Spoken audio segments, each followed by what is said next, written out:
Camels from Hollywood. Camel Cigarettes present Ed Wynn and Ed's guests, the Three Stooges and Helen Forrest. Oh, the show is going to be simply ridiculous tonight.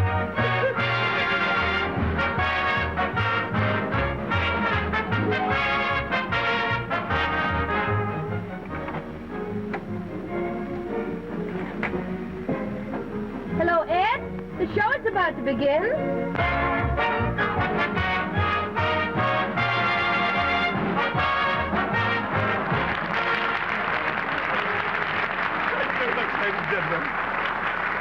Thank you. You know, the way I figure, if they can send flowers by wire, why not people? You know.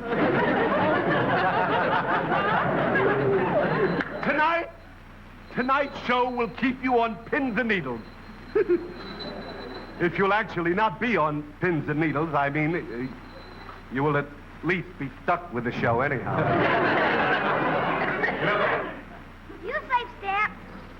Yes, I save stamps. Well, then save that. That kid is a juvenile delinquent. Why he should have to delink all over me, I don't know.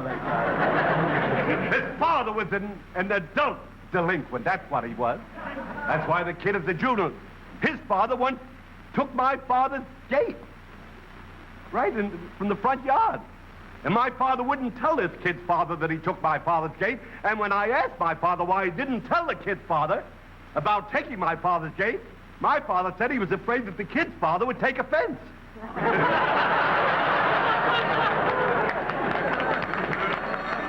Let me just limit the telephone. Hello? Ed, this is the front office. Some of our CBS network executives are coming down to inspect your studio. Well, they can do that. I'm doing a show. They can't come. Well, these executives will be here from New York for only a few days, and you must treat them with the greatest respect. How do you like that? Executive. All the time, executive. To me, an executive, you know what an executive is to me? An executive is a man who gets $50,000 a year, has a beautiful office. You can see how excited I'm getting over this. But that's what it is. He gets $50,000 a year, as I started to say, has a beautiful office, couple of secretaries, but no job. Executives. I don't... Look at this here, carpet. Carpet for executives. Look at that. I never got that as an act. And here come the CBS executives. Mush! Look at... Mush! Mush! Mush!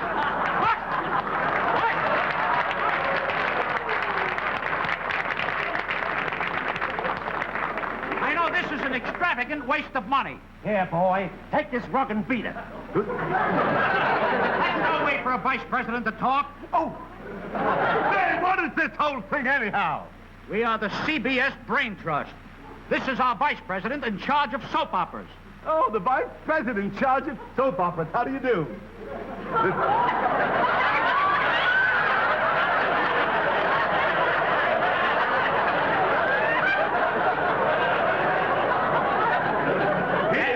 This is our vice president in charge of cutting costs. Why, certainly I'll cut the cost right away. There it is, right there. Give me that. All right. Unbutton your coat, stupid. All right.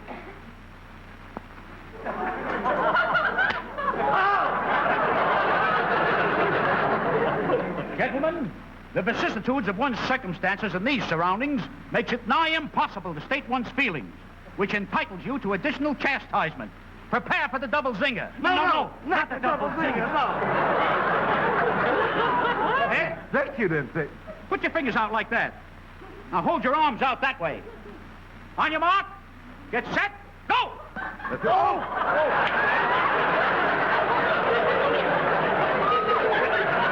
I've had enough of this, an executive. It's got to stop. I'm trying to do a show.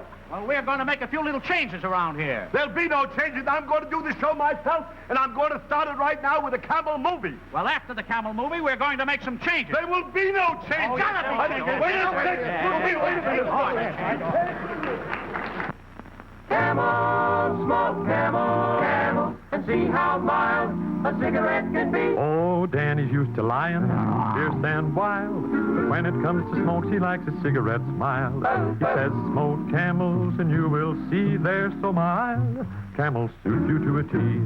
Camel, smoke Camel, Camel, and see how mild a cigarette can be.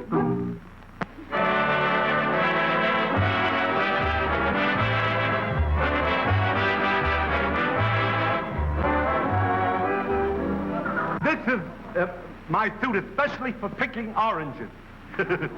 Navel oranges. We had such frost this past winter. Have no idea what it did to this citrus crop.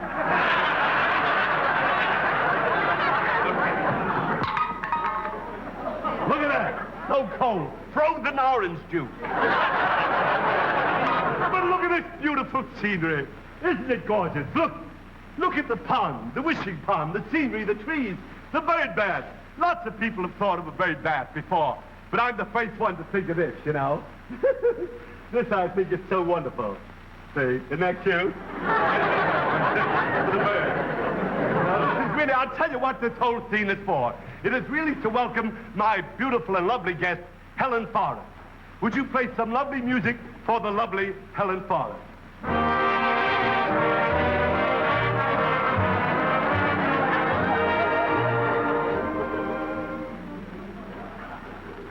If that's Helen Forrest, television is in worse shape than I thought it was. We're going to make some changes around here. Yeah, we got to make some changes around here. Quiet. Wait a minute. You gotta stop this! You gotta stop the whole thing. You're ruining my show. Please, we're trying to help you. I don't need any help. I can ruin my show myself. I don't need Just let me alone, will you? You can't do a television show with that pond here. It's very unsanitary. Yeah, it breeds fish. I didn't say anything.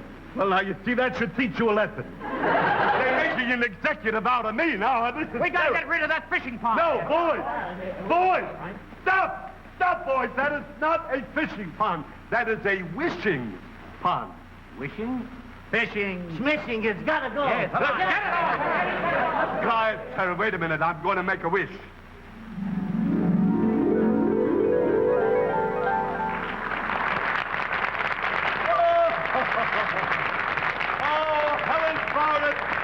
This is just what I wished for, Helen Forrest. I'm so glad you finally got here. These boys are driving me crazy. Well, who are they, Ed? Well, they claim that they're top brass from New York. You know what top brass is? They make pipes for under sinks in the kitchen. Here we are. Now we got to This will be about it. What is this? What is this? This is a television camera. Take one. Just a minute. The television camera. Helen, I want you to see this instrument. This is the instrument that takes a picture of my face, and it sends it out all over the country. And millions of people sitting in front of their sets, looking at me, you know, see. And it gives them a chance to say, who's that? Before she sings, we have to see if that set was photographed. Yeah, now, there's a matter of... Wait a minute, boys. Wait a minute. This is my show. I will look at it. How's the scene, Ed? Well, I can't tell. I'm looking at an old Hopalong Cassidy picture here. You can't get over it. That boy Hoppy gets him every time. Look at those trees. We'll have to do away with them. Hey! That's the worst scene I ever saw. That's the worst saw I ever seen. Stop it! Stop it, boy! Stop it! Here, wait! I'll be back to you in just a minute. Stop it! Stop it, boy!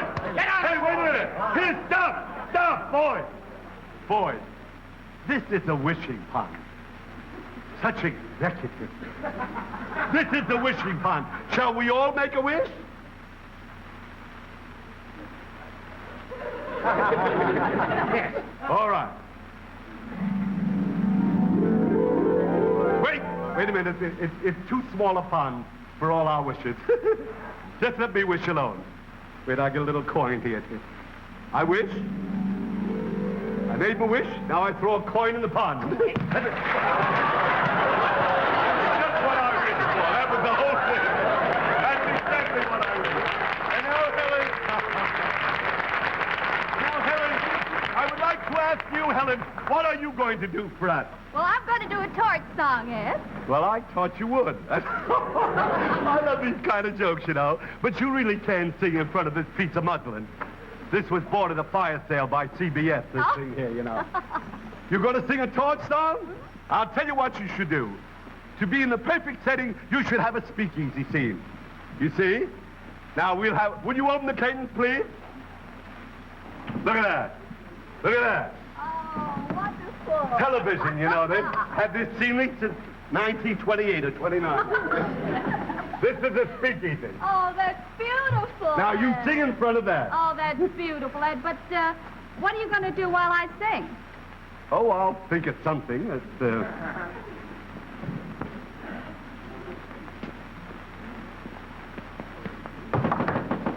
Yeah, what do you want? It's okay, Joe. He's a friend of mine. Okay.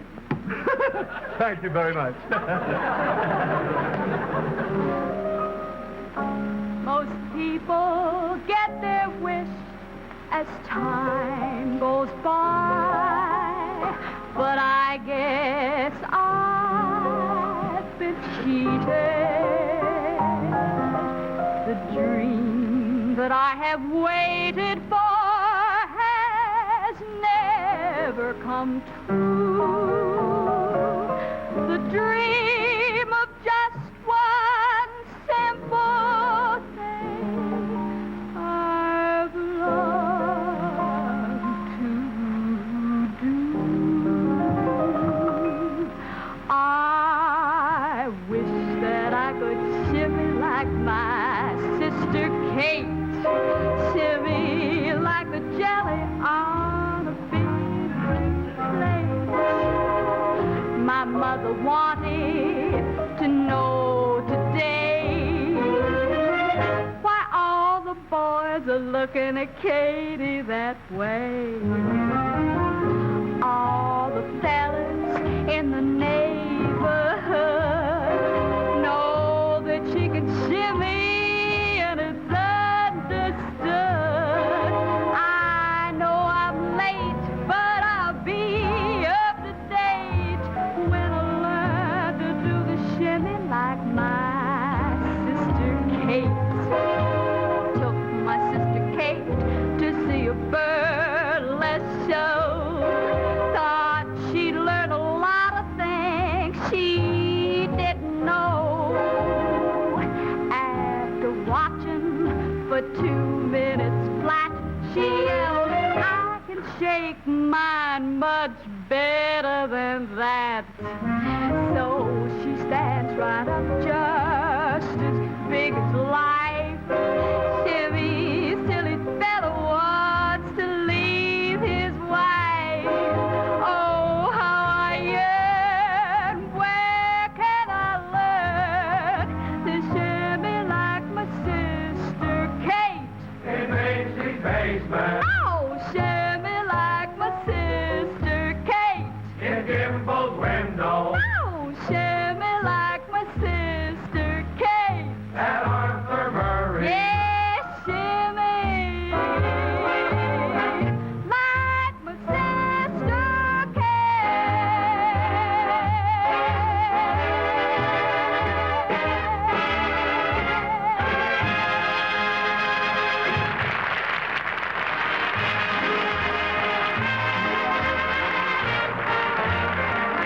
And now, ladies and gentlemen, I'm going to do some advertising for my sponsor, Camel Cigarettes. I really do not have to mention Camel Cigarettes. I don't even have to mention the word Camels. I don't have to mention my sponsor. I don't have to, but the unemployment agencies are jammed. But instead of telling you how wonderful Camels are, I'm going to show you, absolutely show you, that 4 people out of 5 actually ask for Camels. And the 5th one asks for matches.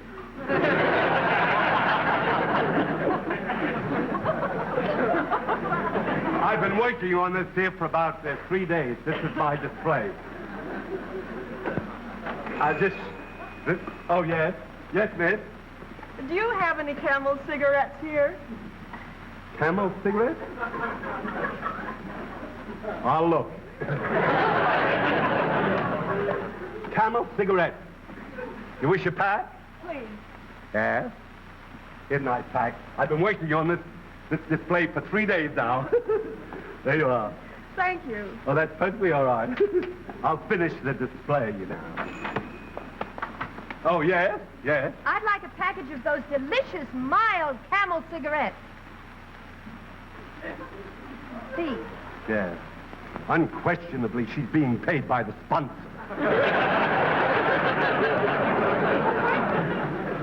Camel cigarette? Yes. Here's some Camel. I've been working on this display 3 days. Thank you very much. Well, that's perfectly all right. I'll finish the display now. Oh, for heaven's sake. Yes, miss? I'd like a package of Camel cigarettes, please. Camel? Yes. Oh, there's some up there.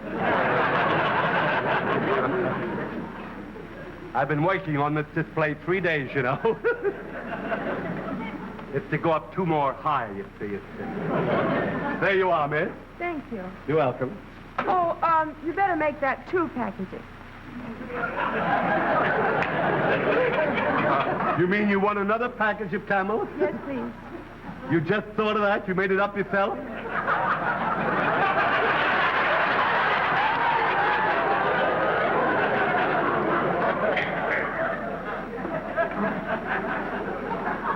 There you are, miss. Thank you. Perfectly all right. Got to finish the display. Bill Frawley. My goodness me, Bill. My goodness me.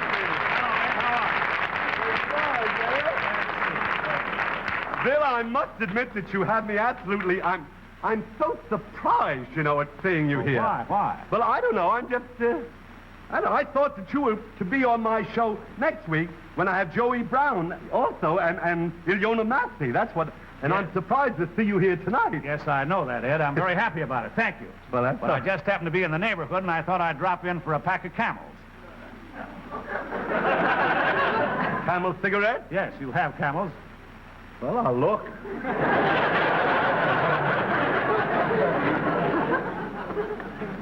One pack of Camel cigarettes. 1 pack. Won't catch me again on that. No. This, huh? I want a pack out of this carton. Pardon me? This carton. You want a pack out of that carton? That's right, that carton. He probably will not be on the show next week.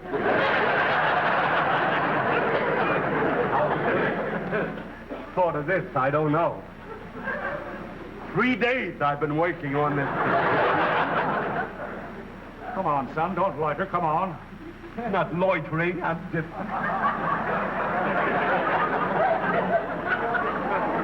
Come on.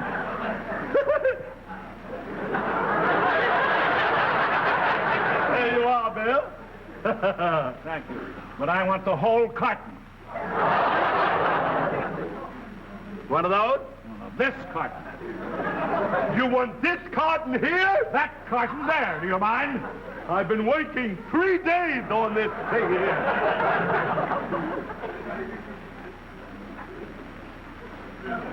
Hurry it up, son. Will you hurry it up?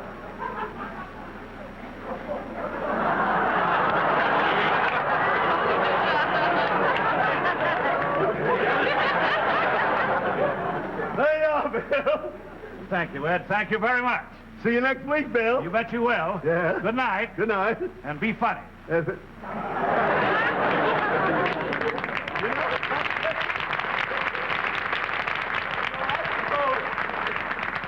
I suppose that you folks thought that all of those Camel cigarettes were going to fall down. You know?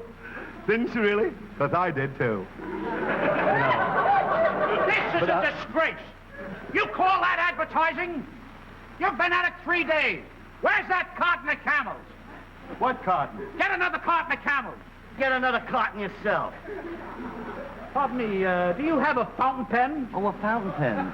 Yes, sir, I do. Yes. Thank you. Yes. Have a block. wise guy, huh? Do you have a fountain pen? Why, yes. Here's one. Thank you.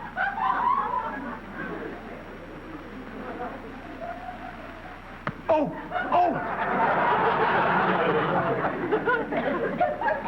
You know something? That this has got to stop. Because you're driving me crazy. I've got to get rid of these executives. I've got to find a way to get... Please, bring that on. I've got to get rid of them. Bring it on, fast, would you please? I get rid of them. I must get rid of them. Would you take this, please, from me, Lennox? Thank you very much. See, these are the three executives. You've seen their initials for years. That's C, and that's B, and that's F. CBS. You've seen them all over. I'll get rid of them. Mr. C, you want it on the phone here. Oh, thank you. It's all right. Hello? Hello? Mr. B, Yes? you want it on the telephone, please. Thank you. That's all right. Hello? Hello? Hello? Hello? Hello? Hello? Mr. Red, Yes? you want it on the telephone Oh, here. thank you, thank you. Hello? Hello? Hello? Hello? Yes. Hello?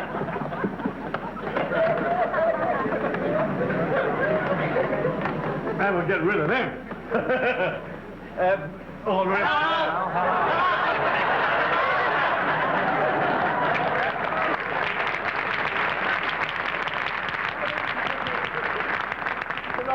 Ladies and gentlemen, now that I've gotten rid of the executives for the entire evening, I'd like to show you an invention of mine. You know, so many people have been writing in for me to help them, actually help them. I mean in things, in affairs at home. For instance, so many people go to bed without turning out the light. Having forgotten it, they're in bed, they have to get out of bed, get up and turn off the light, get back in bed, probably catch cold or something. See, for that reason, I want to show you my invention. This does away with getting up out of bed if you've forgotten to turn out the light. It's a rock.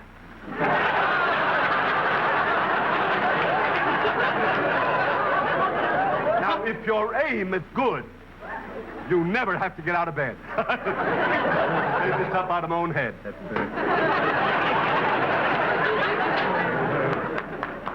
And now, ladies and gentlemen, so often have you heard me describe plays and dramas, different things. Tonight, we're going to play a great drama. It's truly wonderful. I mean, the first scene is so interesting, where this fellow leaning over the bar, you know, and the man comes up to him, you'll see that, and he says to him, what's the reason for all this terrible condition you're in? And he says, I just ordered 22 drinks. And the guy says, why did you order 22 drinks?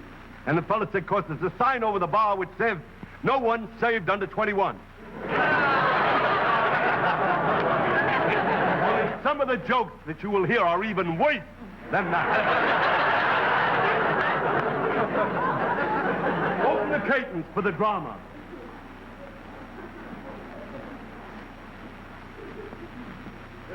He is my leading man. She is what he's leading up to. This stage is Oh, absolutely... again, these guys again. Get busy and clean this stage up. Yes, pardon me.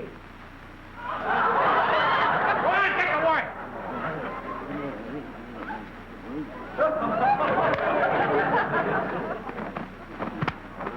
Say, here, stop it! Stop all of this, boys! Stop it, stop it, stop it! Stop, I don't need any actors, stop it! Take up the scenery, I don't need any scenery. Take everything, I don't need anything. I gotta get rid of these executives. They're absolutely driving me crazy. I've gotta get rid of them.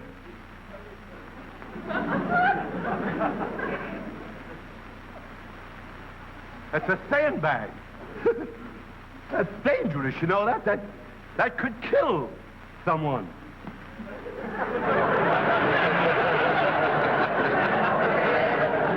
Oh! May I be forgiven for the thought which is running right through my... Oh, gentlemen. Yes? I mean, now that you're here from the East and all, would you do something for my audience? Would you sing? Would you Oh, sing? we'd love to. You would, eh? Oh, yeah, yes. Yes. Well, I Now, sing I'll it. take the barrier. Oh,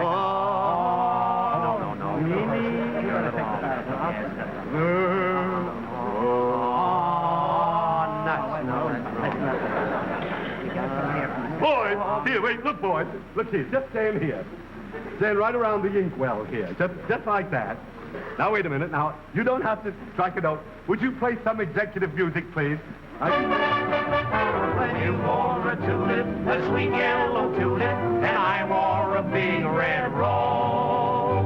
When you caressed me, 'twas that heaven blessed me, what a blessing, no one knows. You lay like dearie when you called me dearie, 'twas down where the bluegrass grows. Your lips were sweeter than tulip when you wore a tulip, and I wore a big red rose. I met her in a garden in an old Kentucky town. The moon was shining down. No. Don't dance out of this position, boy. Just sing like that. When you wore a tulip, a sweet yellow tulip, and I wore a big red rose. When you caressed me, was that heaven blessed me, what a blessing, no one knows.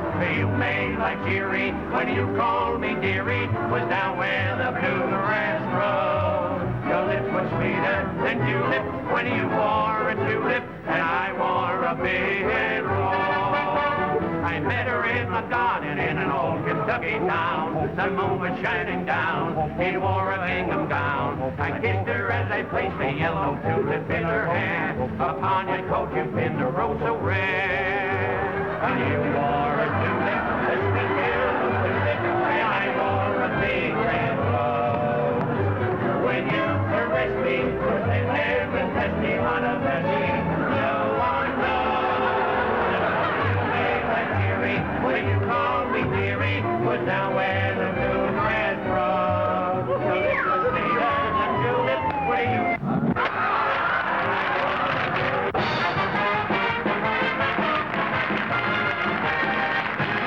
Make the Camel 30-day mildness test, and you'll know how mild a cigarette can be. Camels are so mild that in a recent test of hundreds of people who smoked only Camels for 30 days, noted throat specialists making weekly examinations reported not one single case of throat irritation due to smoking Camels. But test Camels yourself in your T-zone. See if you don't agree that Camels are the mildest, best-tasting cigarettes you ever smoked. Every week in the year, the Camel people send gift cigarettes to servicemen's and veterans' hospitals. This week, Camels go to Veterans Hospitals, Coatesville, Pennsylvania, and Oklahoma City, Oklahoma, United States Army Oliver General Hospital, Augusta, Georgia, and the United States Naval Hospital, Charleston, South Carolina. The Camel people have now sent more than 190 million free Camels to servicemen, servicewomen, and veterans.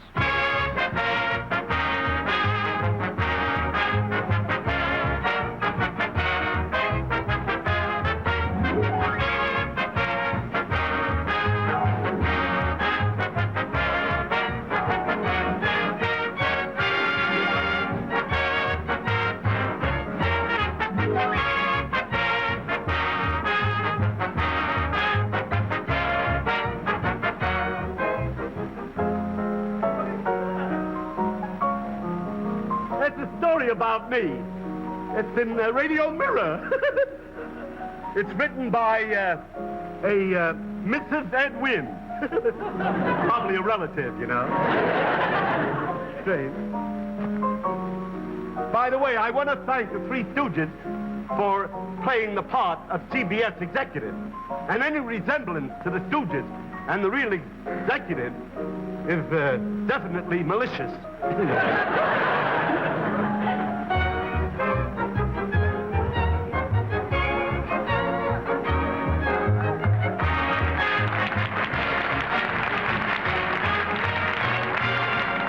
Is brought to you over these same stations every Saturday night by Camel Cigarettes.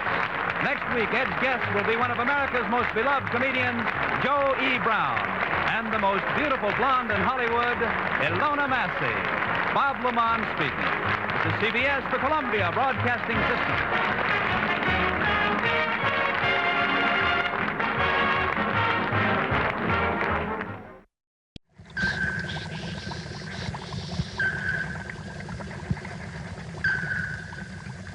Moe, we got it. You got what? We found a way to put Simonized car wax and Simonized car cleaner all in one push-button can. And just how does it work, Professor Nitwit? Come on, we'll show you. Come on, we'll show you. Come on, Now look, it squirts on. You push the button. See? See? And then what? You spread it around and let it dry. And it's really Simonized, is it? Watch this. Sure, it's Simonized. Look at that shine. We'll be famous. We'll make a fortune. We'll call it Instant Simonized. Instant Simonize, you lame brains. You can already buy Instant Simonize everywhere. Instant Simonized? They thought of it, too? Simonize thinks of everything. Try Instant Simonize, another easy new way to brighten your day from Simonize Company.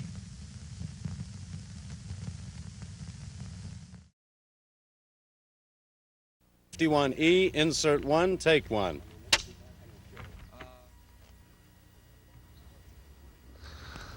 Good morning. I'm taking a family portrait of three very famous funny men back here, and their wives and children and in-laws and grandchildren. They're all out for a picnic, and if you look real closely, I think you'll recognize the three men I'm talking about. They're the Three Stooges. All right, everybody pose. Now, we'll get one picture here. Line up. We'll get a picture. Everybody get organized. Squeeze in. It's Jack Linkletter on the go. Come on along. We're going places, doing things, and meeting people everywhere in their search for happiness. Brought to you by Geritol, America's #1 tonic. Geritol, the fast-acting, high-potency tonic that helps you feel stronger fast. That's a big portrait to take with a small camera. Sometimes an actor can be so typed and stylized that we never really get a chance to know what they're really like. Especially true if it happens to be a slapstick comic who's maybe perhaps portrayed a single character for over 26 years. And this is true of any of the Three Stooges. We're asking several questions this morning. One, are these idols of our children really madmen? Secondly, are they as zany as they seem? Well, this morning we're going to have the opportunity to answer these questions because they have gathered their entire brood here on a family outing, and we'll meet them right after this message from, well, you guess who. Thank you, son. I'm Art Linkletter with a word for you folks who don't have the energy to keep on the go. Now, if you often feel tired, remember, your trouble may be due to iron-poor, tired blood. And this is particularly true of you ladies.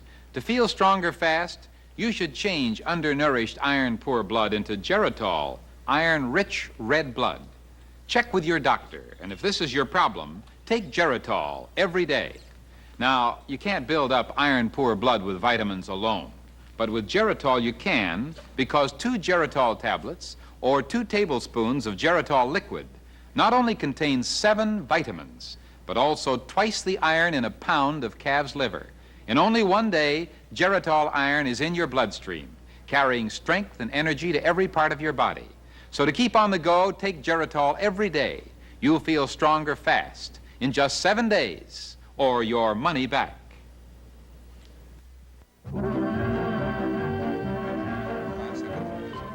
And here I have quite a famous lineup. This is a lineup.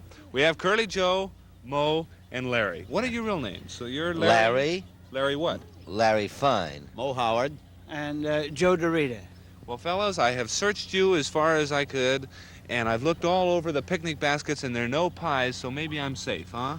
We deliberately insist on no pies at any of our picnics because we might start a two-reel comedy. Well, we don't want that today because we want to find out what you really like, if this is at all possible. After 26 years of doing the same type zany characters, has this rubbed off on your personalities a little, do you think?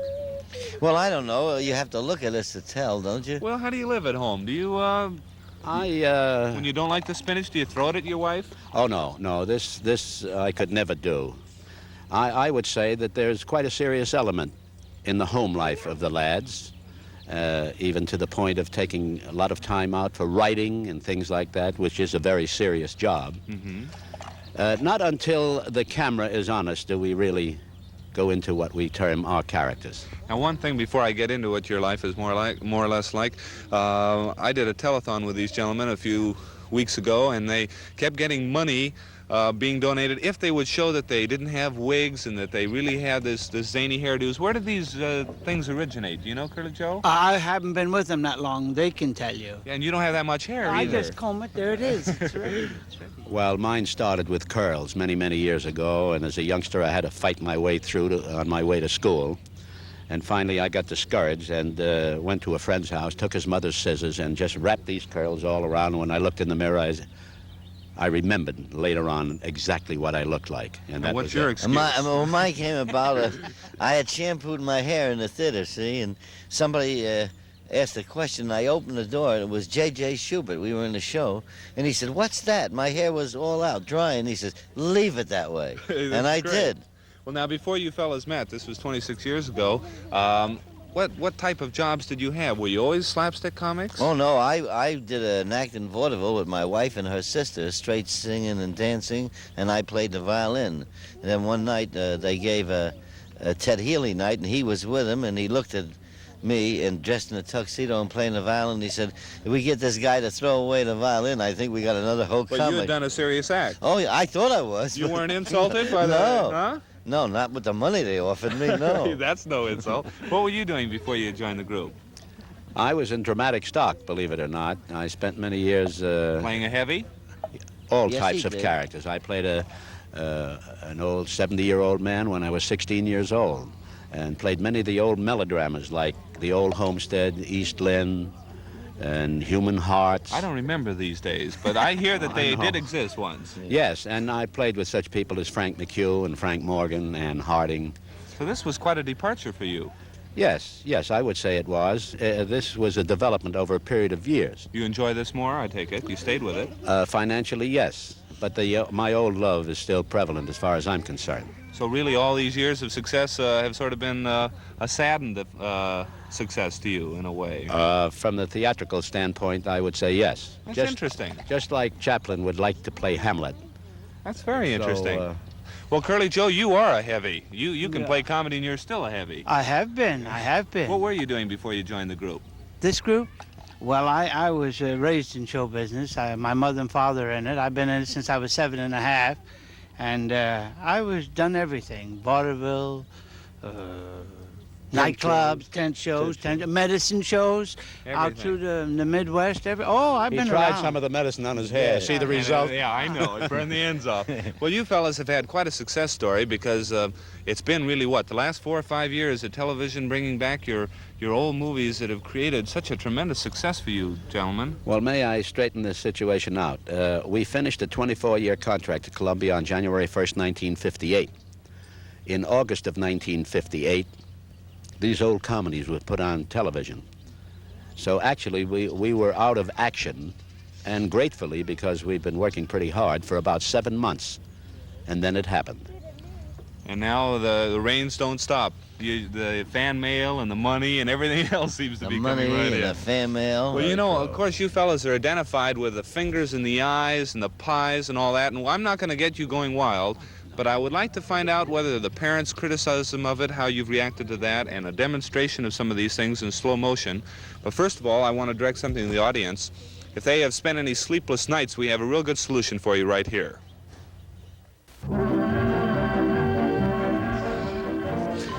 Right now, I want to talk to the families of these wild fellows. This is Mrs. Howard. And you're Moe's wife. And let's start over here on the far left with Paul and tell us who these are. Well, this is my son, Paul. Who goes to UCLA. I'll talk to him. And next to him, my daughter, Joan. And her son, Jeffrey. And my other grandson, Michael. Hi, how are you? Freckle face? Boy, look at all those freckles. How long have you been married now? 34 years. Boy, that's something wild, isn't it? Yes, 34 wonderful years. Traveled with the Stooges wherever they've gone? Yes, every place they went, we went with them. Now, what are Moe's outside interests? We always think of him as a crazy, wild-haired guy. What does he do when he's not on the movies and the film? Well, I'd say he's just like the average, normal American father. And he's particularly interested in children and handicapped children. Moe is past president of the Spastic Children's Guild, and that's interesting. And, yes. And entertaining children, he's also very interested in working with the handicapped ones. Yes, handicapped and other children. And his own grandchildren, I'm sure. Let me move down here, if I may. What are you working on here so diligently, Paul? Well, I'm trying to catch up on my homework, if that's possible. What are you doing? I go to Art Center school here in Hollywood, and I'm in advertising art. Didn't you go to UCLA? Sure did. I played against you in water polo in '56. Yeah, back in those you were old at days. SC, right-o. Now, when you were a young boy and your dad was sort of playing a wild character, what did you think? Were you ever embarrassed by this madman that you seem to have as a father? I wasn't embarrassed at all. In fact, I was proud, really. Did you ever want to grow up and be a comedian? I tried it, basically. I used to get with the kids, and we used to beat each other around a little bit, but he sort of sleeps, eats, feeds, and breathes comedy. I don't feel that I really got the old punch, but I've admired him, and I feel that art is my field. Well, that's very good. How about as far as you were concerned? Did you ever want to grow up and be a comedian? Oh, I think not. Not? I'm not the type. How about your boys? Well, they knock each other around. Are you Stooge fans over here? Sure. Huh? Yeah. Sure. You like them? Which one do you think's the funniest looking? Curly. Oh, Curly-Joe? Yeah. Same with you? Hey, the dad hasn't brainwashed you. He's pretty funny around the house, too, though, isn't he, Granddad? Yeah, but he's a little strict sometimes. Oh, yeah. Well, that's good for you. Makes you behave. We'll be back in 1 minute to meet the other family right next door. You see any more grandchildren in here? No? Not anymore. This is Larry's family, and this is Mrs. Fine. How long have you had that name, Mrs. Fine? For over 33 years. Well, that's a commentary on a side of Hollywood that we don't read about in the papers. All we read about are divorces. What about you meeting your husband in show business? What were the circumstances? We were in a kiddie act together. What did you do? Outside of Philadelphia. I sang, I danced. And he was, a violin player at the time? Yes, he was a violinist. And what about at home now? Does he bring home the crazy acts? Are you still a show business critic? Do you? Yes, I am a critic. You give him your opinion? Yes, all the time. What is it? Is he pretty good? Is he pretty funny? After I get through with him, yes. the power behind the throne. And next to you is your daughter. My daughter. Hi, Jeff. Hi, how are you? Fine, thank you. And she is married to quite a very talented announcer, Don Lamont, who is the host for the Three Stooges show in Los Angeles. That's right. And I believe your boy right next to you also wants to go in the business, doesn't he? Oh, yes, he's got a good start. And what's his name? Eric. And Eric's how old? 10. 10. And then over here, this is another daughter. Yes. And your name? Chris. Chris. You have such a squeaky little voice. How old are you? 5. 5. Which of the Three Stooges do you think's the funniest? Huh? Curly. Curly, you must have a way with these kids. And you are a daughter-in-law. Yes. And you're married to Larry's son, whose name is? John. And your name? Christy. And this is your daughter. How old is she? She's 2 years. And you're expecting again, right? Yes, I am. Now, what did you think marrying into the Three Stooges family? A wild bunch? Yes, I did at first. You didn't mind. You liked the No. idea. And this is your sister. We'll be back after station identification.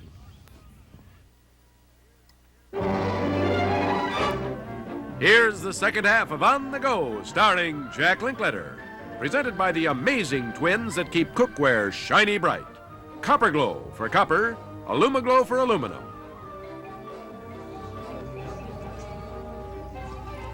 Hey, wait a minute. What are you doing? I thought no violence. This Well, I was was supposed just- to be a picnic. I was just showing the boys the things that we're going to eliminate. You know this. Eliminate? What do you mean? You're going to no more violence? No more violence Ever? in our new series. There will be no violence. The type of violence that people will take exception to. Now, for Well, instance, wait, I this. want to hear more about this. I want to pause for 1 minute, though. Sure. We'll be back with the Three Stooges, but first of all, I want to ask the people at home, tell them about the fastest, easiest way to clean and shine aluminum cookware.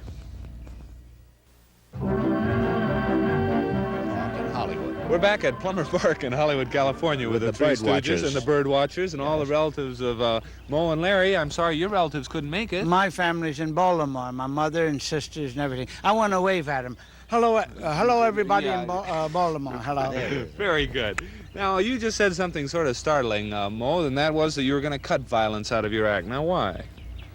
Well, even if there is an isolated incident of where a mother may object to her child watching, then for that reason alone, We want to eliminate the violence because in the new series that we're doing is for complete family consumption. But hasn't this been the whole charm of the Three Stooges, the hitting in the head and then... Well, we thought it was, and we worked along those lines, but of course those were for the theatrical distribution.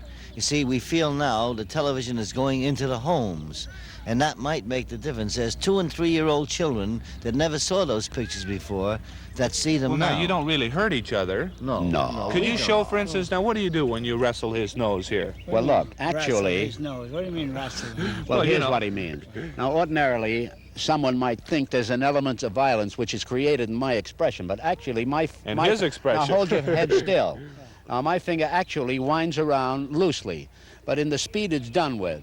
Like this finger thing here, I never go near the eyes. It's way up here. But in the speed of it, it looks like it is in the way he takes it.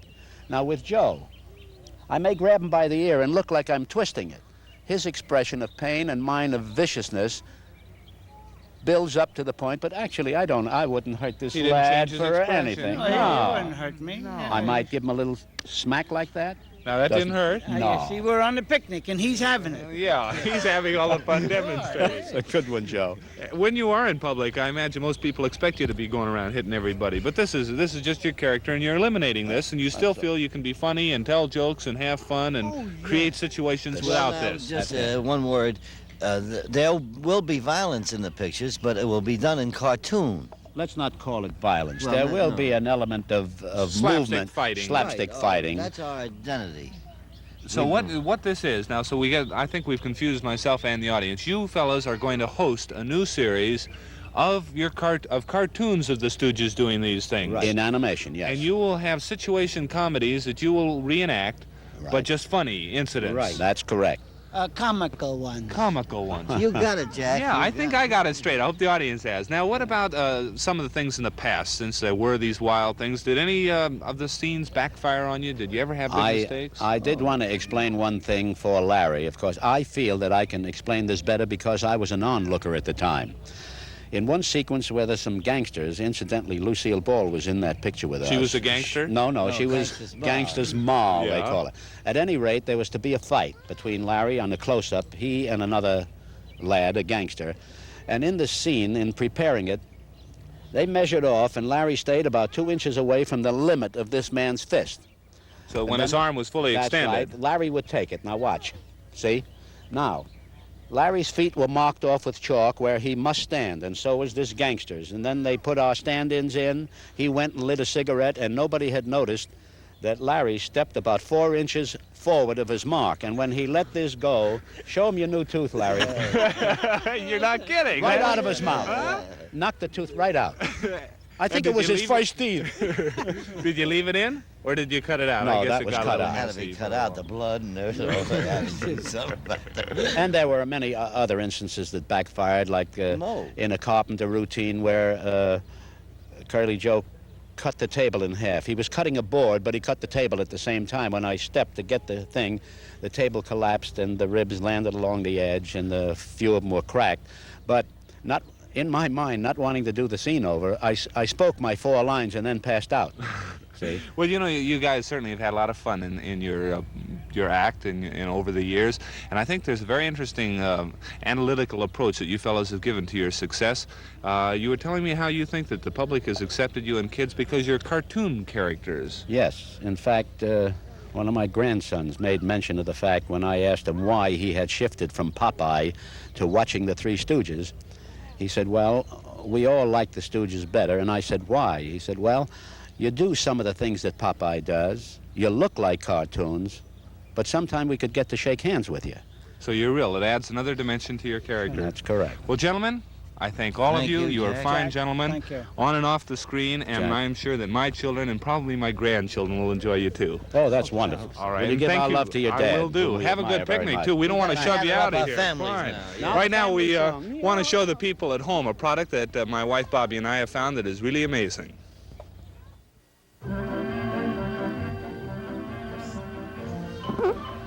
Tomorrow, we're going to be talking to a man who overcame an almost incurable case of arthritis to become the fastest gun alive. We'll be seeing him tomorrow. Bye-bye. This portion of On the Go has been presented by Illumaglow and Copper Glow, the wonderful new stain chasers that work like magic. Try them today.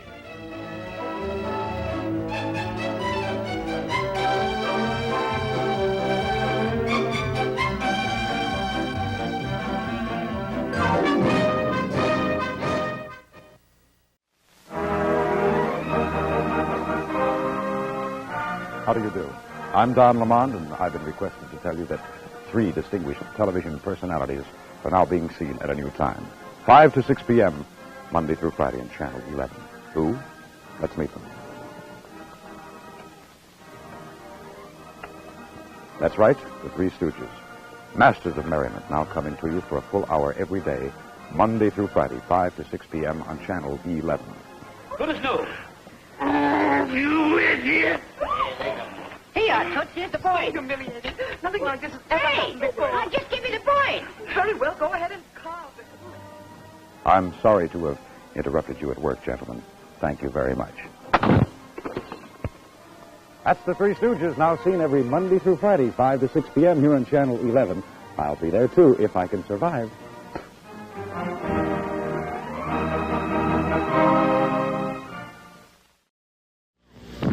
Hey, Moe, Curly-Joe, Mr. Poplolly wants to sing a song for him. Hey, Larry, I haven't got any time for your funny songs. But you promised if we sing, we can get on the trolley free.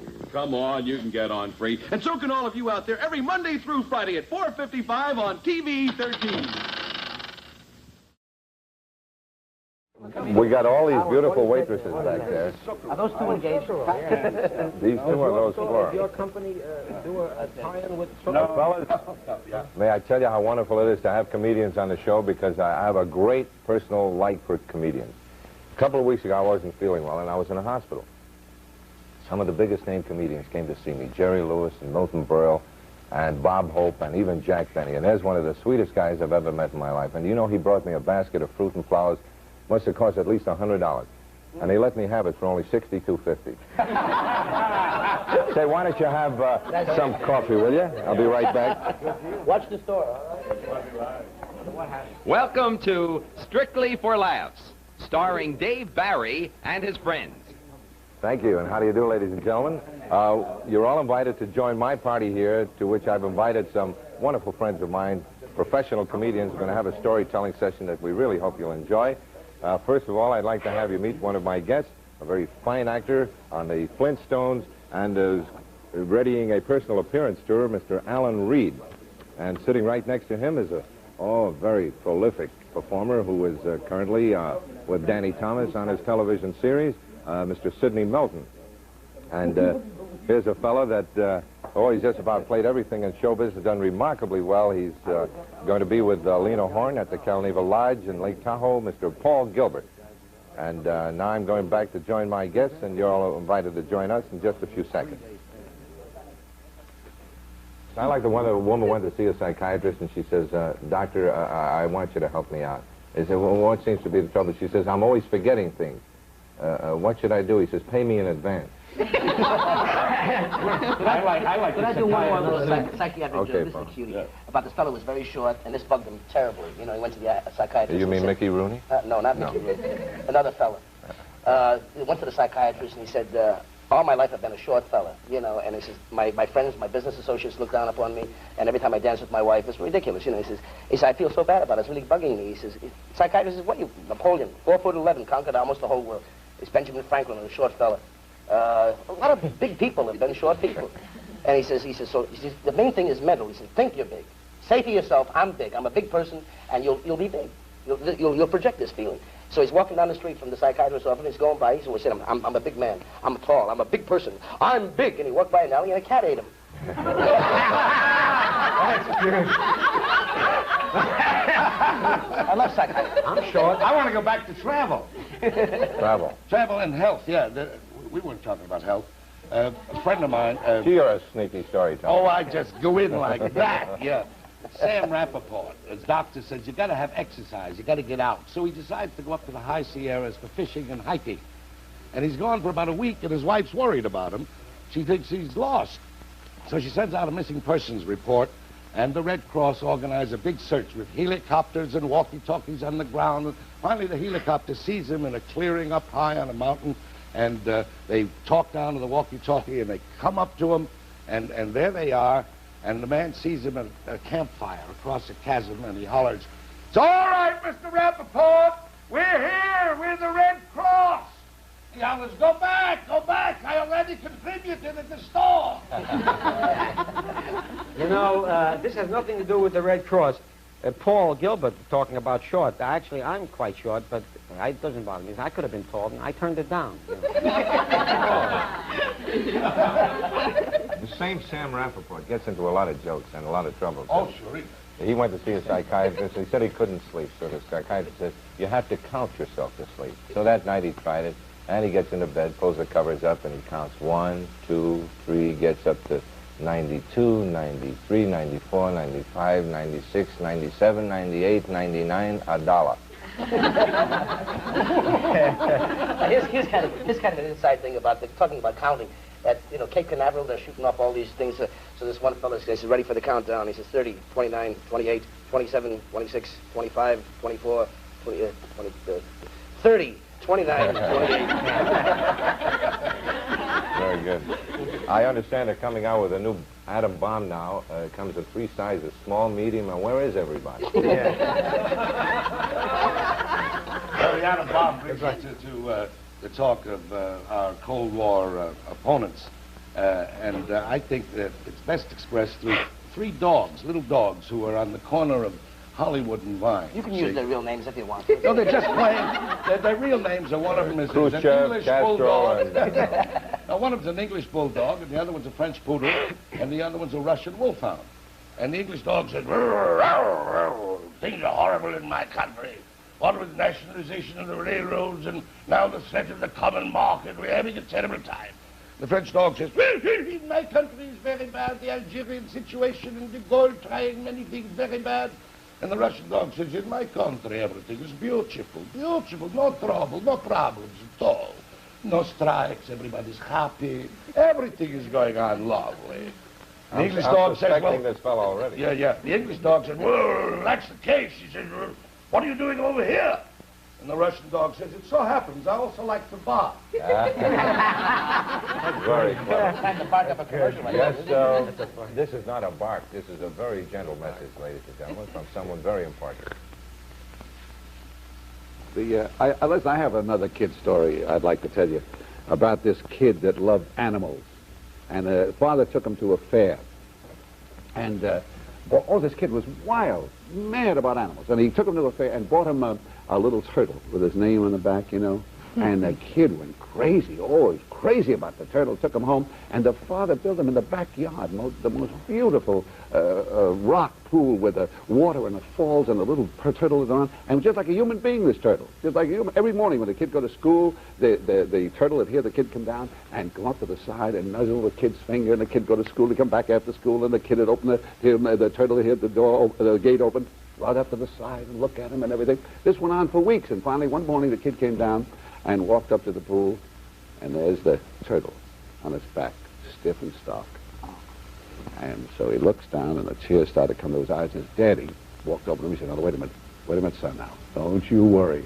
You know what we're going to do?" He said, "We're going to have the best funeral in the whole world for this turtle." He said, "We're going upstairs and get Mommy's jewel case, this beautiful red jewel case, and we're going to lay the little turtle in it." He said, "We're going to invite everybody, all the kids that you know up and down the block out of school, everything. We're going to have ice cream, cake. We're going to have merry-go-rounds. We're going to have horses and ponies and everything." Just then the turtle turned over and started to swim, and the kid looked down and he says, "Let's kill him." Listen, Yeah, talking about animals.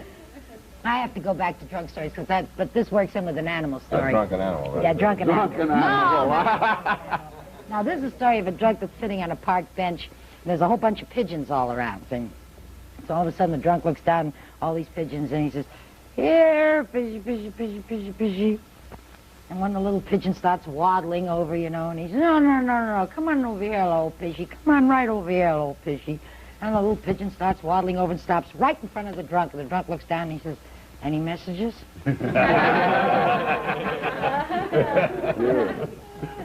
I like animals too. I often get calls to imitate some of these things, you know.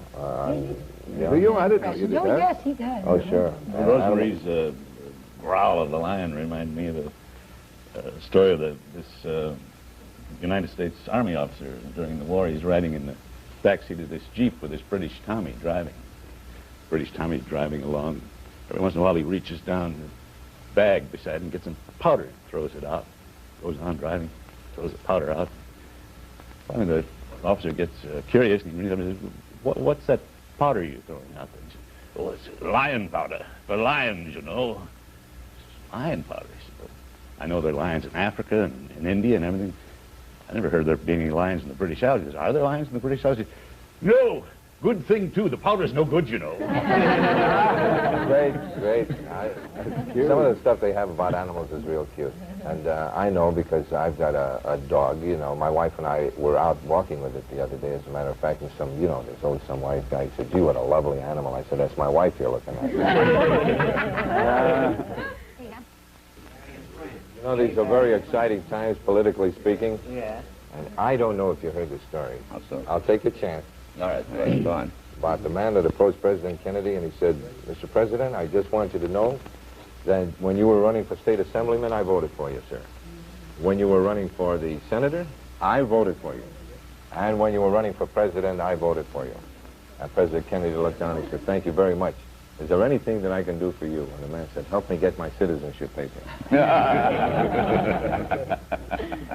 Well, politics is funny, you know. So this Englishman was about to be hung. That's a funny line. And he had the rope around his neck, and the executioner says, do you have a last request? And the Englishman says, yes, might I please have a Windsor knot? I love Englishman. I do. I was over in England. I saw all the sights. Almost married one, as a matter of fact. You like England? I like it immensely. I've enjoyed myself over there on numerous occasions, but I never had the fun I'm having here, though, visiting with you and Buddy and Marvin. You know, I brought my doctor along with me, Dr. Goodman, so he could watch the show. He's sitting over there, and he's a really wonderful fella. He really is. He's the one who's not laughing. My doctor... I thought it would be nice to have him along. One thing that kind of upsets me a little bit, he's been saying lately that I'm a hard drinker. It's ridiculous. It's the easiest thing I do. This, of course, is the day of medical shows on television, you know. You're covering me, Marvin. I'm sorry. I'm surprised that this thing doesn't have a doctor line to it, you know. Even one of the new shows for the fall, I understand, is going to be called Hawaiian Eye, Ear, Nose, and Throat. Have you heard about that one? That sounds like my doctor. He specializes in real estate. Oh, you like that? Hey, I like you. That. I'm glad I'm sitting on this side of the table. So these two Englishmen were about to be hung. Oh, yeah. Oh, this is a great one. Great one. And there's the priest and the constable, and they're walking up to the stand. There are the two nooses up there, and they're just about to be hung. And they get up there, and they're walking, and one Englishman says to the other, he says, Harry, what day is it? And the other one says, Monday. And the other one says, Kel, blimey, what a way to start a week. My doctor just left. He had some place. Was he English, or is he about to be hung? He's very British. Hear about the doctor sitting in his office with the nurse, and the telephone rings, and the woman says, hello, doctor? He says, yes. Who's this? She says, Mrs. Schwartz. She says, could I have chicken noodle soup? He says, no, you better not. She says, could I have clam chowder soup? He says, yeah, that would be all right, and they hang up. And then the doctor turns to his nurse and says, what a stupid woman that is. If she had asked for the clam chowder soup first, then she could have had the chicken noodle soup. Well, you know how that... As we were riding into Vegas this last time, there was a biblical quotation as enter the town. He said, the good Lord giveth and we taketh away. That's so true. So true. You know, Dave... I wouldn't say my luck in Vegas was bad, but I was standing at a crap table just watching, and I lost my place. Moe, excuse me. I was going to mention before that I and the boys and I, are going to this Canadian National Exhibition. And it's wonderful for me because it takes me back many years when I was in Canada on another engagement. Canada. Mm-hmm. That's one the of our place, great you know. allies, yes. The wine, the ale, the beer, the scotch. Tell us, it's getting interesting. I was there a month, they told me. And we went out there hunting. Did you ever drink Canada Dry? No, I always put something in it. No, it can't be done. Oh, well, I don't drink it. I freeze it and eat it, actually. So we went out there hunting, and we were living in this little lodge. every morning. Sun beat through your window, wide awake, 11:30. We grabbed the guns, went out. We were looking, you know, for the mises and the mooses. I think one of the mooses has a cold. I shot an elk. I shot a moose. I couldn't find it, Knights of Columbus. And I had an Indian guide. And I said to the guide, I said, Lipschitz, he was drunk too. I said, Lipschitz, why is it that you guys always stand with your back to the fireplace? He says, well, that's a long story. It takes you back to Noah and the ark. Oh. Said, you know, Noah took a pair of everything, put them in the ark. They were up on top of the mountain there in the water. Finally, the ark sprung a leak. Got a hole in the side of the boat about that big. So they took a dog's nose and pushed the dog's nose in the hole. And that's where they get the expression, the dog has a cold nose. And then the hole got about that big, and they took a woman's shoulder and put the shoulder in the hole to keep the water from coming in. That's where they get the expression, the woman gives you the cold shoulder. Finally, the hole got about that big, and that's why a man always stands with his back. I like hunting stories. No, that reminds me of that story about the mother-in-law. Every time I go to visit, it's all our cold shoulder and tongue. Yeah. Well, that's a delicatessen. What happened to your mother-in-law when she went down to the beach? Got a tongue sunburn. Right. I know he knows the stories. Oh, yes. I like that hunting story. Excuse me. That I heard this on the Amos and Andy show, I recall. They were discussing hunting in Calhoun. You remember the nervous lawyer? Oh, yes. He said, man, he said, I was up there in the Yukon with my dog. He said, man, his best friend. He says, and I got lost up there in the Yukon, and nobody thought of looking for me except my dog, man, his best friend. He says, and when that dog found me 3 weeks later, I was cold, and I was wet, and I was sick, and I was hungry. And they said, how was the dog? He said, delicious.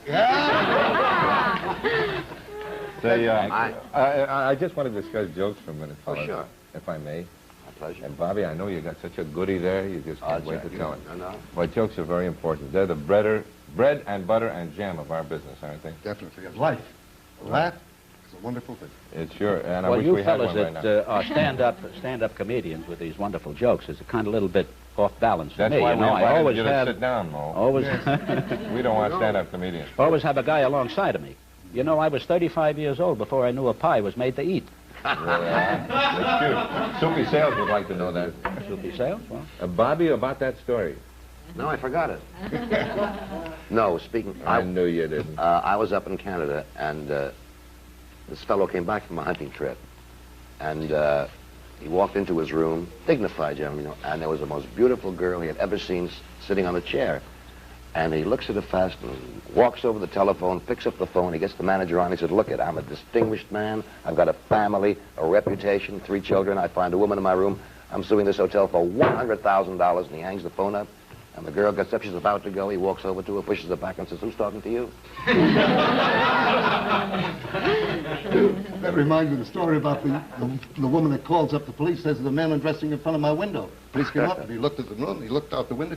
She says, I see nothing. She says, you get up in that trunk and you'll see plenty. 4, 3, 2, 1. Be funny. You know, we were talking things around about marriage and wives. A lot of people don't know that comics, I think, make very good husbands. You know, as long as you can laugh at the trials and tribulations that come up in marriage. I've been married, actually, these 21 years, and people ask me, the same wife, you know, 5 kids, the same gal. I attribute it to romance, strictly romance. 2 nights a week for 21 years, my wife and I go for a little candlelight ceremony, a nightclub, a glass of wine, a steak dinner. She goes Mondays and Thursdays. I go Tuesdays and Saturdays. Well, wives in show business have a great sense of humor. I married an Indian girl. Did you, Tom? Legitimately, you know. Really, Pocahontas. Pocahontas. Oh, she's with the escrow tribe, isn't she? No, you may laugh about it, but we have the greenest lawn in the valley. How about that babysitter? You get a squatter, though, don't you? A babysitter? Oh, the babysitter. How many kids? You have 6 children, huh? 6 at the last count. What time is it now? Just 6. You haven't been home in a week. That's right. We're talking about marriages. Well, anything you want to talk about? Yeah, there's a wonderful story about this man who went up to see his friend, a very wealthy businessman. And this was his best friend, and he went up to see him, and the secretary says, who shall I say is calling? He says, tell him Jake Goldfarb is here. So she says, he's very busy. He says, he'll see me. So she tells him the man is out here, Goldfarb. So he says, oh, send him right in. Turns out, he says, well, it's nice to see you. What can I do for you? He says, well, I got something to tell you. It's very serious. He says, you're my best friend. I think I'd better lay it on the table. He says, I've fallen in love with your wife. He says, we want you to give her a divorce. He says, you fella, what do you mean you fell in love? My best friend? He says, well, you've been busy. You've been traveling. He says, I called her one night to say hello, and I took her to a movie. I took her out to dinner. 1, 2, 3, we fell in love. Now, give her a divorce. He says, are you kidding? Give her a divorce. My best friend, you do this to me? He says, wait a minute. What am I getting excited about? He says, you were a sport. You came up here and told me the truth. I admire that in a man. He says, I'll tell you what. I'm a sport, too. He said, we'll play a game of gin rummy. He says, if I win, you'll leave my wife alone. If you win, I'll give her a divorce, okay? He says, that's a deal. He says, it shouldn't be a total loss. We'll play for a penny a point.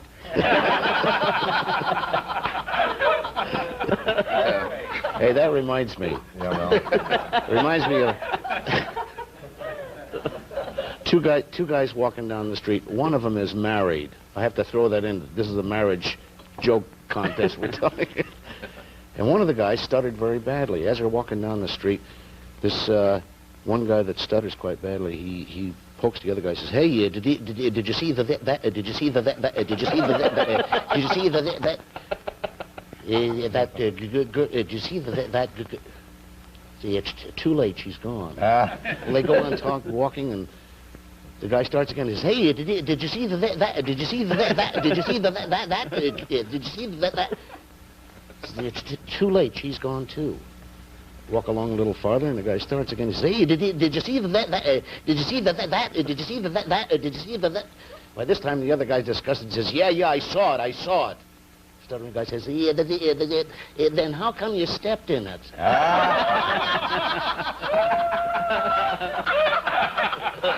we hope that you lived it up a little tonight, ladies and gentlemen, with our wonderful guest, Jess White. Thanks for dropping in, Jess. Take time off from your acting chores to relax and tell a few stories. And Mel Blanc, we wish you continued health and success, and it's so good to have you around again. Thank you. Tommy, good luck to you in your writing and in your acting and your performing. Thank you. It's so nice to have you. We hope that you'll join us again next week, ladies and gentlemen, when we will again present this type of informal get-together with both professional and non-professional comedians. We're going to invite people who don't ordinarily, in their line of show business, tell stories, but on this type of show, we're all here strictly for laughs. Thank you so much. See you next week. Good night. Strictly for Laughs, starring Dave Barry and his friends. Technical director, George Tokar. Directed by Bob Searles. How do you know? Produced by Harry Copeland.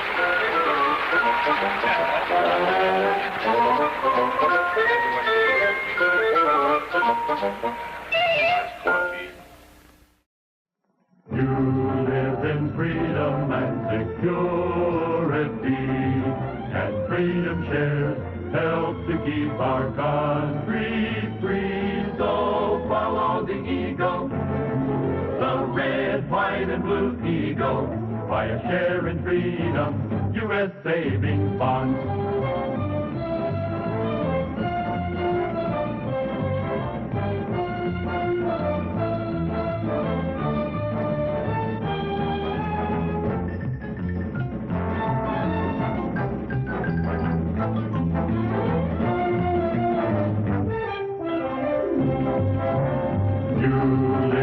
Freedom and security.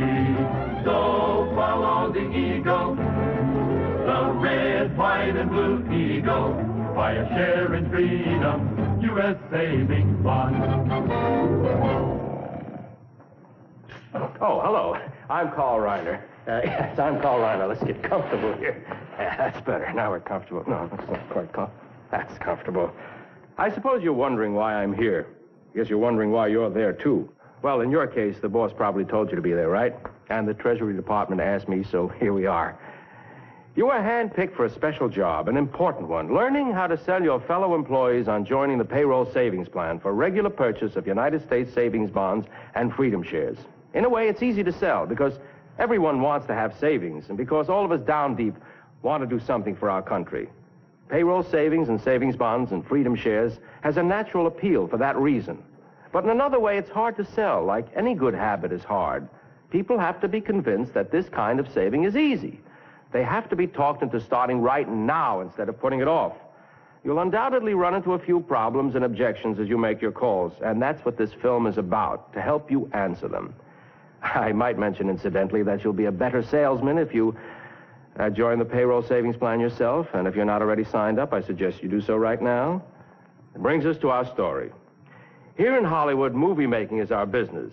So let's imagine what might happen if we conducted a payroll savings drive right here in this studio.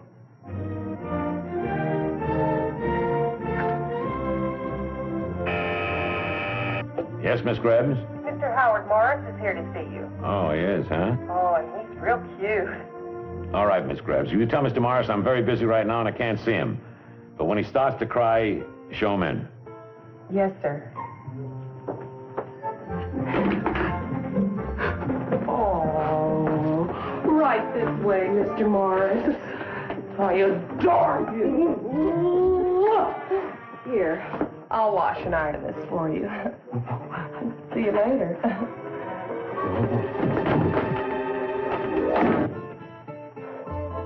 Milton. Howie, baby. Ah, boy, it's good to see you, Howie. You too. I've got your next assignment right in here, Howie. Really? It's a sweetheart. It's a big one, baby. Big, big. Hey, great. I'll read it tonight. What's it called? The payroll savings plan. Who's in it? Millions of Americans. But we need more. I want everybody we can get who isn't in it. Wow, a really big movie, huh? Movies? Who said anything about a movie? No?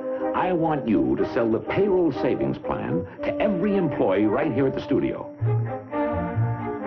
Forget it. Howie, listen. Please, Milton, come on, you get it, Milton. Will you cool it, Howie? Milton. Now, please, Howie, I want to ask you, you're on the payroll savings plan, is that right? Right. You get your bonds every month, don't you? Well, don't be selfish. Howie, you got a good thing going for you, so spread it around. Let the other guys in on it, too. I mean, they'll thank you for it, and so will Uncle Sam. Okay, I'll try. You're wonderful. Yeah? That's the spirit. That's the spirit, Howie. That's the spirit. Spirit is willing, but the flesh is weak. Very funny. Here you are, baby. Everybody's application cards right in there, all filled out. All you have to do is to ask them to sign their names, and the payroll department will take care of the rest. Sounds like a snap. Okay, baby. Okay. Okay. So long. Howie, just one more thing. Hmm? I was just thinking. Yeah. You're so sweet. You're so nice. You know what I'm going to ask you to do? If you do a good job on this, I'm going to let you direct my next picture. What's the name of the picture? You really want to know? Mm-hmm. The son of the payroll savings plan.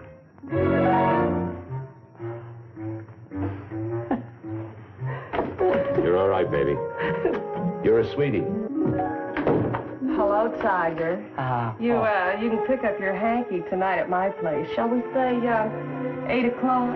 Well, perhaps another time, Miss Grubbs. I'll be too busy with the... Hey, Miss Grubbs. Maybe I could interest you in signing up for the payroll savings plan. Are you kidding me? On my salary, the payroll savings plan? Look, you gotta make enough money to save it, and I just can't afford it. Now, is that a good enough reason? Answer me. Oh, that's a good reason. It's a, yes. No, it's not. It's a rotten reason.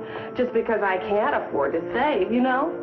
I can't afford not to save. Now, hush up and listen to me. What about sudden emergencies and serious illnesses and loss of employment? You know, I'd hardly miss those few dollars I set aside. And why should I just waste it by giving my wig a permanent every week? Now, where do you want me to sign? You know, if we start saving right away, you and I can be married before you know it. How do you like your hankies? Starched? I got a customer. Come on, will you? Stop pushing me. I know my way of trying to go. I know what I'm talking about. Look.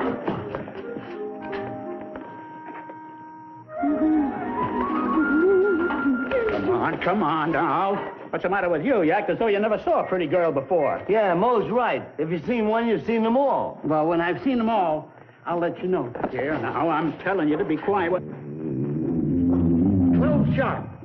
Lunchtime. His stomach is more reliable than Big Ben. Come on, get it out of the box, buddy. Right over here. Get it out of the box. Right there. Boy, oh boy, oh boy. No, Mo. I bought it. Come on. Wait a minute, will you let me get a toe over there? That's supposed to be right. Hi, Mr. Morris. Hello, Mr. Morris. Hey, Larry, Mo, Joe, how are you? Pretty good, Mr. Morris. Would you like to join us for lunch? Lunch? There seems to be enough here for everybody but us. Come on, will you? Lunch, yeah. Well, no thanks, fellas. I was just heading for the dining room. Hey, fellas, I wonder if you'd be interested in signing up for the payroll savings plan. The payroll savings plan? Yeah, well, I know what you're going to say. You're going to say you can't afford it, right? I wasn't going to say that. Were you? No, were you? Why would I say a thing like that? Oh, well, in that case, you won't mind... What I was going to say is, who needs a payroll savings plan? I got too many deductions already. Isn't that what you were going to say? Exactly, weren't you? Yeah, I got too many deductions already. Sorry, Mr. Morris. You'll have to admit that that's pretty good reason to stay off the payroll savings plan, isn't it? It's not only good, it's different. Well, I'll see you, fellas. Just wait a a minute. Did you know, Mr. Morris, that payroll savings ain't really a deduction? The money ain't really gone. It's like savings. So with payroll savings, the money they take out goes right into bonds and earns interest for us. Look, fellas, the payroll savings plan isn't a deduction at all. It's just part of our take-home pay that grows. And grows. Come on. Then you'll sign it. Yes. Come on, little fella. We'll make a desk out of you. Here we are. All right. Yes, sir. Mo, how do you spell Joe? I got enough trouble spelling Mo. Make it the Stooges. Yeah, the Stooges. There we are. Come on now, little fella. Here, take these back to your office and plant them right away, okay? Thanks, fellas. All right, Mr. Morris. Yeah, goodbye. Boy, he's a nice fella. Where's my sandwich? La la la la la. If I were a rich man, la la la la la la la la la la la la. All my money I would put in the bank. La la la la la la la la la la. Such talent. Hi, Chef. Oh, hello, Mr. Morris. How are you? How are you? Good to see you. You too. Look, Chef, I think I would like to talk to you about your future security. Yeah? The payroll savings plan, you know? I know nothing, I see nothing, and I hear nothing. And you do nothing. Now, look, Chef, all the actors are waiting for their lunch, and you stand here fooling and babbling and... Mr. Morris, how nice to see you. Nice to see you, too. Oh, I was just trying to get your chef here to sign up for the payroll savings plan. He signs nothing. I know, because he's got too many deductions already. Yeah. And he can't afford to save. Yeah. Now, I have the answers to all his objections. For instance... Just a moment. Those are not his reasons for not signing with the payroll savings plan. They're not? You mean he has other reasons? Oh, yes, he has. He has other bills to pay first. How do you like them apples? I know what you mean, and you're right. And when I'm right, I am right. Right? He's never right. He's wrong. His wife is a bill. His children are bills. He is a bill. Look, they're all bills, and anybody who earns wages like him should pay himself first. Yeah, but his other bills... Look, we all got them, and we always will. But the payroll savings plan will give him a financial reserve which helps him to stay on top of his bills. Isn't that so? Well, if he'd rather wait. Aha. If he would rather wait because of his other bills, he simply post-dates the application for as much as 2 months, and then his payroll savings plan will go into effect. Yeah, Otto can wait. Wait! Otto waits for nothing. Otto, stop sipping. Start signing. What's going on here? I know nothing. Look at him.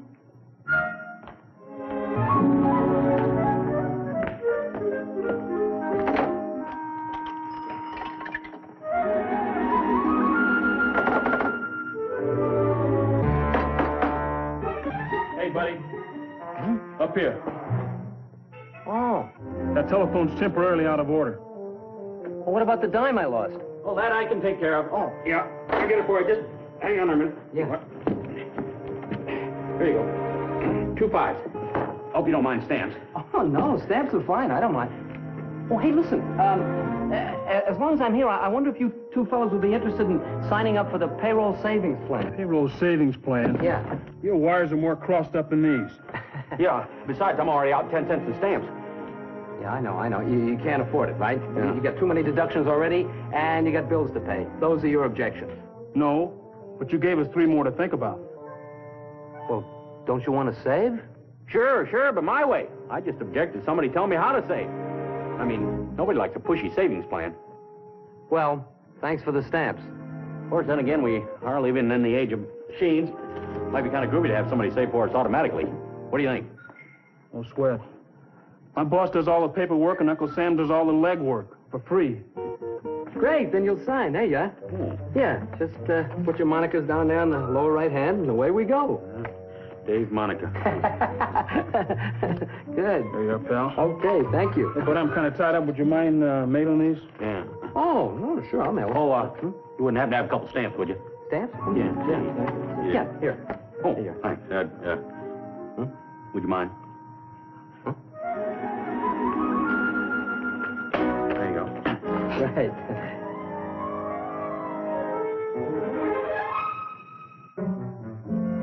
One K80 to control, 1K80 to control. We're at the scene now, but the suspect is gone. I think... What is that? What is that noise? Security man, can't you do something about that noise? Yeah, I'll take care of it. What's the matter with you, mister? Didn't you see this blinking red light? Light? Light? What blinking red light? This one. I'm sorry. Yeah, well, sorry doesn't help me, mister. I'm head of security here at this studio. Now, that red light means they're shooting a movie scene here. You interrupt the scene, they lose money. They blame me. Maybe then I'm out $40-50 a month next year. I don't get it. Not you, mister, me. I don't get it. Now, you figure it out. The next time I ask for a raise, I don't get it. Sorry. Yeah, sure, but that doesn't take the hole out of my pocket, does it? Sorry. They're still shooting. Keep your voice down. There's another way. Huh? Payroll savings plan. You sign up, forget it, good interest, and it's gone. Gone? The hole in your pocket. Oh, that's that bond and freedom share stuff, isn't it? Got a reason? I know your reason, and I got the answer. You can't afford to save. You got bills to pay. You have too many deductions already. You don't want anybody telling you how to save. You through? Nothing personal against the payroll savings plan, but I can do better saving some other way. Anything else? Nope. As soon as they stop shooting, I'll leave. Maybe I can. Can what? Save some other way than the payroll savings plan, but that's if, a big if, mister. If I do it regularly every payday, which I don't, I'd never find a more convenient or safer way to save than payroll savings, not to mention the guaranteed rate of interest over the years. In any other kind of savings, you don't get federal tax deferment on the interest, and the exemption from state and local income tax makes a big difference on what you really get back, and I'd see my savings pile up automatically, payday after payday after payday. Give me an application card. Just one more thing. What? What? Thanks. For what? For talking me into it.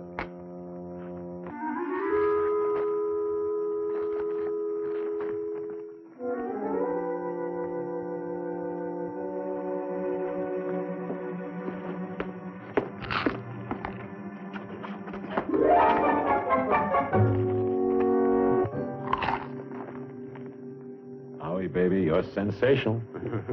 Terrific. You've helped make your fellow buddies shareholders in freedom, and I'm proud of you. Thank you, Milton. Well, back to making award-winning pictures. Huh, sweetheart? Yeah.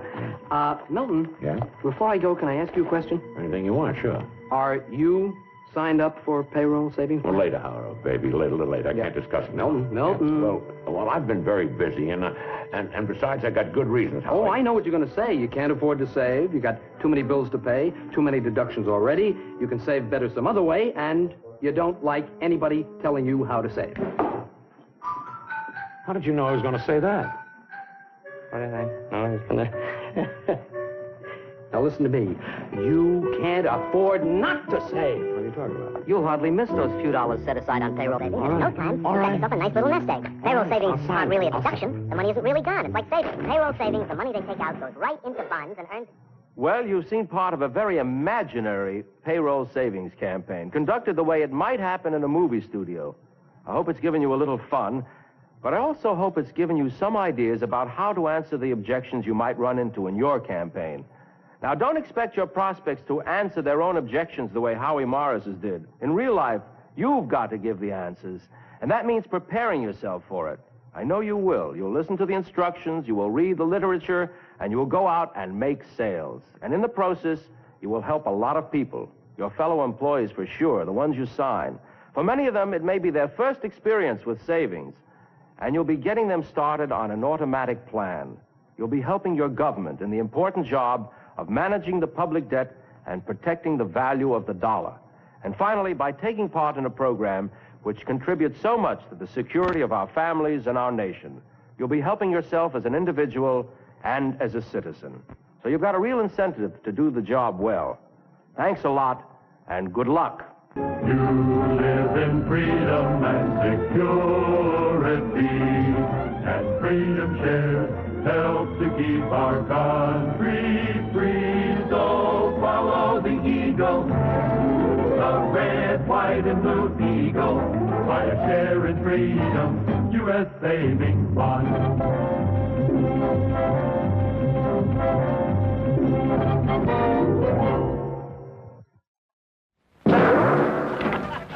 Everybody out! Run out! Get busy!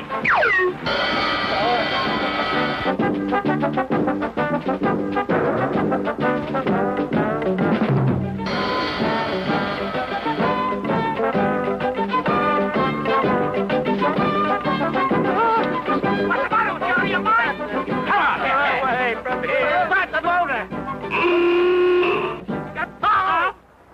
Don't worry. They're wearing Dicky's work clothes. Dicky's are shape set, never need ironing. Made with soil release finish, so they come clean with one washing. Fortified with Fortrel, the stay neat polyester fiber that makes them wear longer. If Dicky's can make the Three Stooges look good, imagine how great you'll look.